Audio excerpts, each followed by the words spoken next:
Greetings from Johannesburg. Hello. Thanks for joining.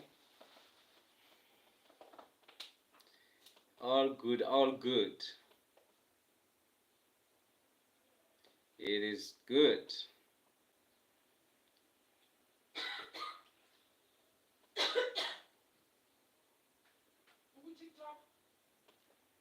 Go YouTube, babes. YouTube. Hapa ibonakala nabona ngospa. Maybe Goms masenze TikTok babes on the coach. You've been watching a lot of lives. There's someone in the line. Greetings. Hello. Akhona Damane here from Johannesburg. If you don't mind, can I get to know which city or town are you joining from? So today we're looking at AI strategy. Very high level, but I think the question that we need to be answering, actually the Q&A has already started. I want you to just let me know why or whether you think businesses need to have an AI strategy. That means a strategy dedicated to respond to artificial intelligence implementation. It may be, I don't want to give much more. Hi there. Hi, Monique. Thanks for joining. I appreciate. We just started now. Just to look into, my name is Akhona Damane. Akhona Damane from Johannesburg, South Africa. Monique, can you indicate from which city and country you're from, please? Right, thanks everyone who's joining in. Maybe you can just indicate. Okay, what am I doing with my business? We are a consultancy company. We've been consulting in IT broadly. We also spend some time in cybersecurity space. And recently we've moved or opened doors into the space of AI consultancy, AI strategy consultancy. If you can visit our website, you can see we have developed some applications, some AI-powered applications. So after the strategy, we can advise and assist companies in their journey to implementing. Oh, you live in South Africa, Monique. Where about, if I may ask, which country? Sorry, which town or city? My favorite color is blue. Thanks for asking. And what's yours?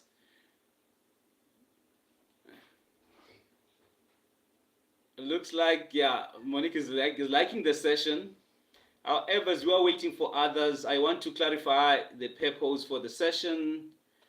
That today we are looking into possible AI strategies that companies, especially our focus. Thanks, Monique. Thanks, noted. Hi, Anthea.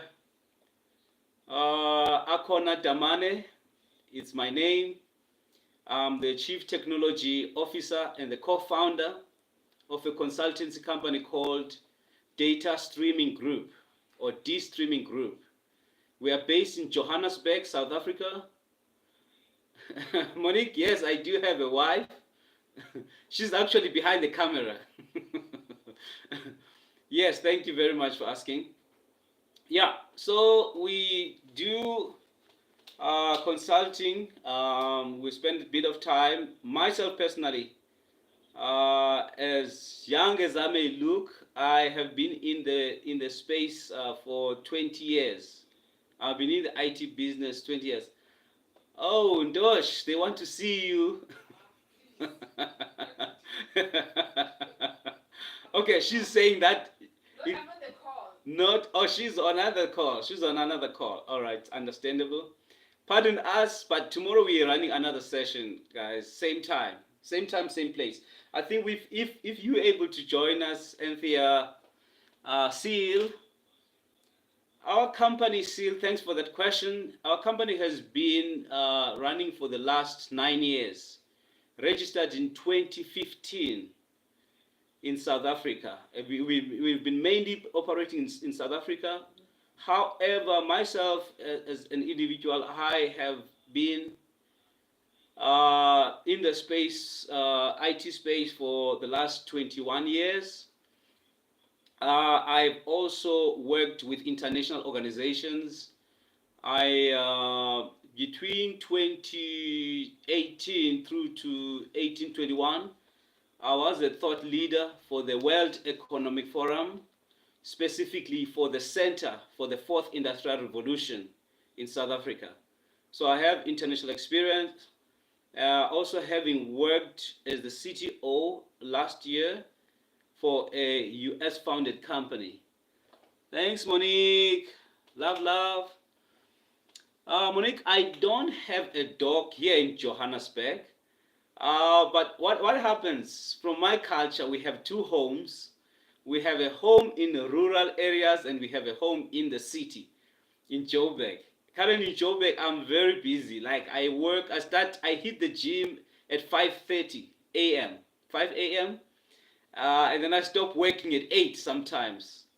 Like I'm still gonna have few meetings now after this, but I'm enjoying it. I do take long walks, actually, jogging, long walks, gym, spinning, you know. Um, so yes, I have two dogs at home, and at one time there was this dog I was too attached to. Her name was Mumsy. Mumsy, when Mumsy was poisoned, allegedly by one of the neighbors, so I shed a tear, and we even organized a funeral for Mumsy. So that was the only dog that I got myself to be attached to. Otherwise, the other dogs that are in the rural areas, I just see them when I get there. But yeah, I don't want to be too attached. Sorry, Monique. All right, let's continue.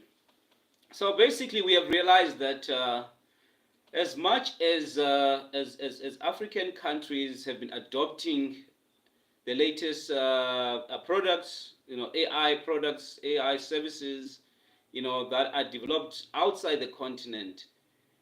Myself having worked for the government, leading the national program for ICT research and development in South Africa, I realized that it's very important that each country needs to have an AI as well as data sovereignty strategy or position, wherein we protect the data that is produced in the country by the local people, and also encourage, foster innovation, local innovation.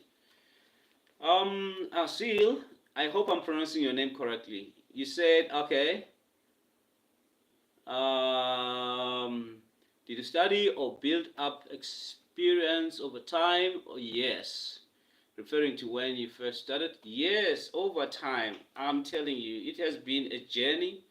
Actually, I studied computer science, registered in 1997. My kids, my daughter, when I mentioned that, said, "Oh, Dad, you are old." I'm not that old. I don't want to be old. So I studied computer science, a 4-year degree. In South Africa, it's 2 degrees. You have a bachelor's degree in computer science and the fourth year is honors. That means specialized in computer science, where I majored in programming, and the language was C++. That we had I ran project on. My research project was focusing on streaming, actually live streaming. During those days, there was nothing of that sort. It was just a few organizations that sampled it, So we were one of the few, at the time, and we ran some live events from the university to schools, like lectures hosted in the school and streamed, multicasted to the local schools. So most definitely very jittery, the sound, the video, image, not consistent. So then I moved to GIS, Geographic Information Systems. Before Google Maps were anything, we developed some maps. I led a project called Sustainability Atlas, where we look into the energy potential, waste management, water resource management, and so forth. So yeah, and that I took a hiatus, so to speak, from IT core. I ended up being in the GI in the knowledge management space, managing, overseeing libraries, museums, and all that. But I never stopped, connecting with the IT fraternity. I attended workshops, conferences, meetups, and so forth. Then until I was called in to be the national program director for the Office of Digital Advantage for South Africa, a program funded by the Department of Science and Innovation. So that gave me an opportunity to go back to core IT. Then during the same time, I studied and acquired the ITIL, IT Information Library certification. That helps me to give a good base of IT service management, how you manage your IT call center, your IT software development lifecycle, IT governance, and so forth and so forth. So it has been a journey, Sil. So I must say that at the same time, I moved more into management. I will code during my spare time until I made a decision to say I'm jumping off from a kind of corporate environment to be a CTO, where I'm expected to code with the dev team, to review code and all that. From C#, actually we migrated from C# to Python.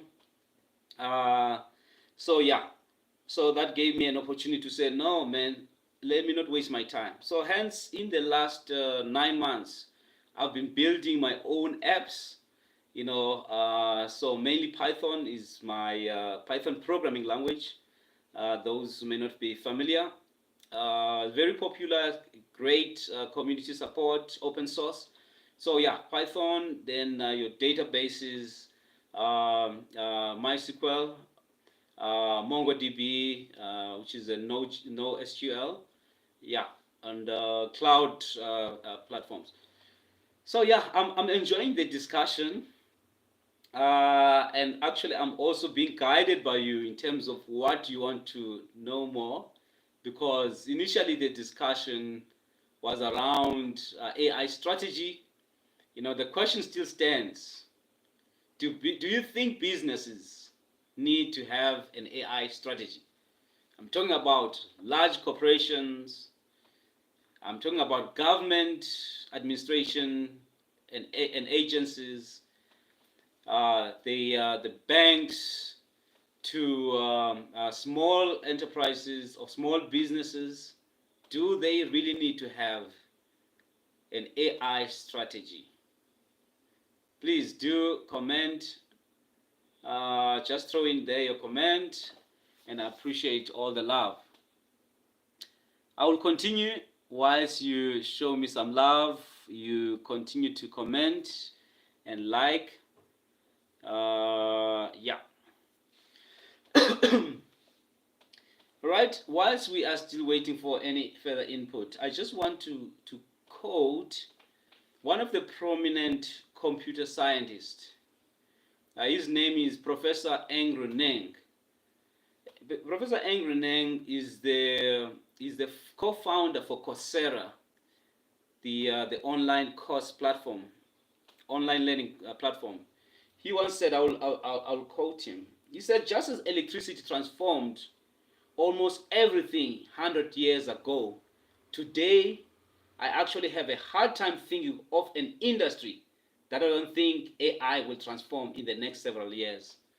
So, meaning that AI is expected to touch every industry, just like electricity did.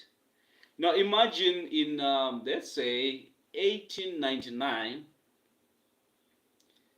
Actually, let's backtrack. Let's say 1799, where the reliance was on coal fire, was on horse transportation, and so forth. No one expected anything. If electricity being introduced, no one imagined what electricity would do in terms of bringing efficiencies in how we do things. Instead of going, I'm from the rural areas. So instead of going down and going to fetch the water from the river, walking all that distance, when you come here, you need to boil the water before you cook or before you make tea for your visitors. So one will think about the time you have to spend. Look at what electricity did. Currently, even in deep rural areas, water is being pulled by electric powered pumps to the household. No need to put fire, no need to go and collect wood.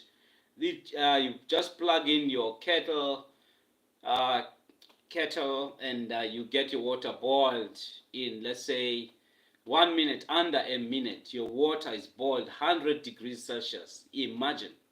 So this has impacted quite a few industries and every aspect of life.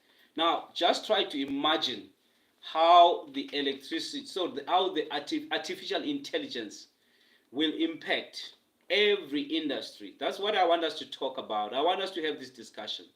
Zatudu Books, thanks for joining us. Our businesses do need an AI strategy. Thank you very much. That's much appreciated. So yeah.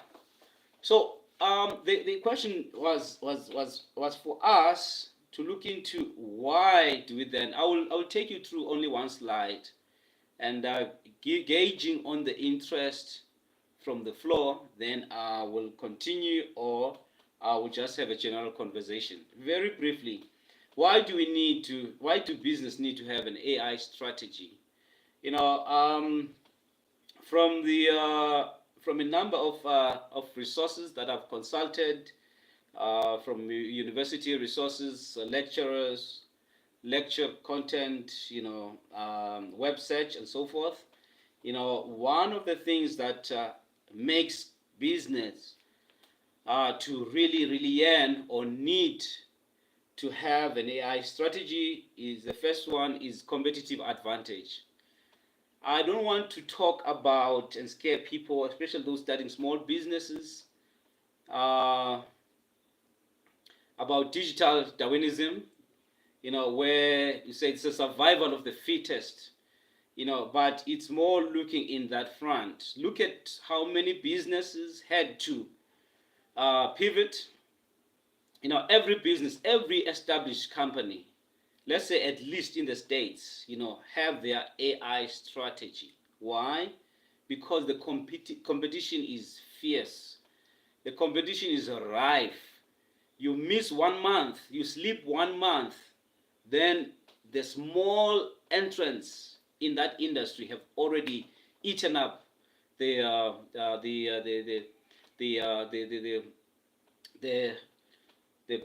share, the market share. I beg your pardon. Yes, the market share. So you look, Adobe has already got into the space to say that now we can help you to read and get summaries from PDFs. If they never looked into generative AI, how they can be able to read into that and generate content, summarize, aggregate content, they would have missed the boat altogether, because the new entrants, the startups, are mushrooming every week. So competitive advantage is something that we need to. It helps us. The AI strategy helps us to be to have that unfair advantage, against the competition. And that is fueled by innovation. Actually, it excites me to think of it that more and more people are getting more and more innovative. You know, hence one of the courses that I do, and I also have a group on LinkedIn on first principles thinking. First Principles Innovators. That's the name of the group. You can search it on LinkedIn. First Principles Innovators. So individuals, ordinary people, are realizing that we need to take this AI as a tool. However, we need to think differently. Let AI be my thinking partner, in helping me to think, to say, what are the core challenges that needs to be solved? What are the first principles or the fundamental truths in that area? And how do I begin to break down the problem into basic components and then reconstruct them with a new solution that is based on first principles thinking that has been advocated by Elon Musk. Okay, Seal said for most small businesses, I'll say that AI will mostly be used to handle grunt work, but as it evolves, it will handle more and more. Great. Exactly. I 100% agree with you, Seal. To get to, I just had a talk last September with the Google-funded startup grind, the chapter that is based in East London, in South Africa. We have East London in South Africa. So the main talk was around AI bringing operational efficiencies. How does it help in terms of? And actually, in December, I built a Windows desktop application that reads invoice numbers from a folder filled with invoices. So I'm imagining here an admin worker who is in the office of the finance manager. She has to go through all these, maybe she's tasked to say, go through these PDF image scanned invoices, but capture the invoice numbers and move them into a spreadsheet for 1,000 of those. So now with this app that I've just built in December, I am able to point to that folder that has 1,000 invoices.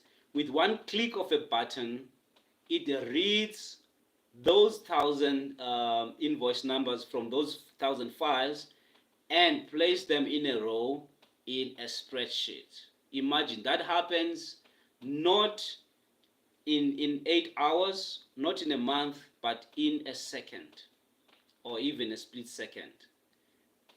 So yeah, still I think though you are right on track. So most people are advocates like myself for technology for good or AI for good. We're saying that now people will begin to have time to be innovative, time to be strategic, time to look into how do we add more value to the company rather than just doing those mundane tasks like reading each of those invoices and capturing, whether by typing or copy and paste into a spreadsheet. So yeah, so I'm telling you that the AI is doing amazing things. However, I want us to also know that I'm also an advocate for AI for good, in the sense that we are challenging, bringing the guardrails, AI governance, to say that AI needs to be put in place. Especially now we're talking about autonomous agentic AIs, or self-driving AI agents. Imagine those. Without the guardrails, we can have them just deciding on their own. So hence we are advocating to say that let's have the guardrails, let's have regulatory sandboxes.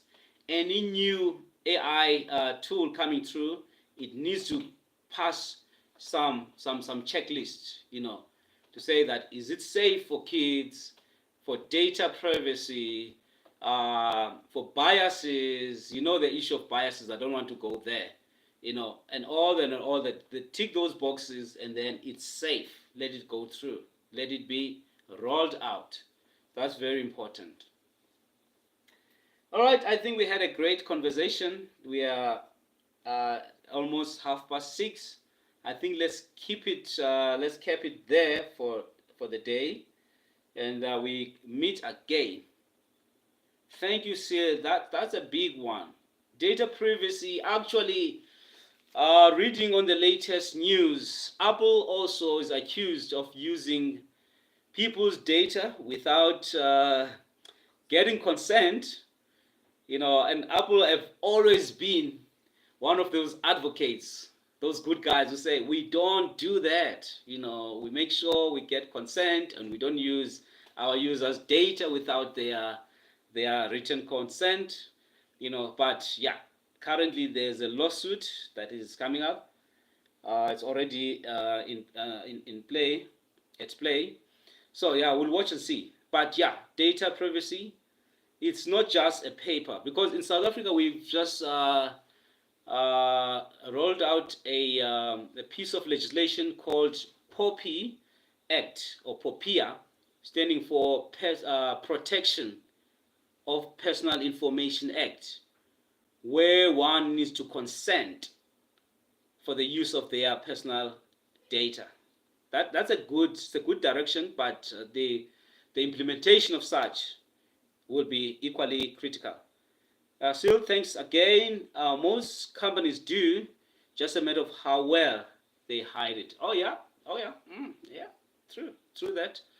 True that. They don't tell us everything. They'll say, no, we use your data, we aggregate. You take the aggregated data. We said there are so X number of people, but they do have, the data points that they track. It's amazing.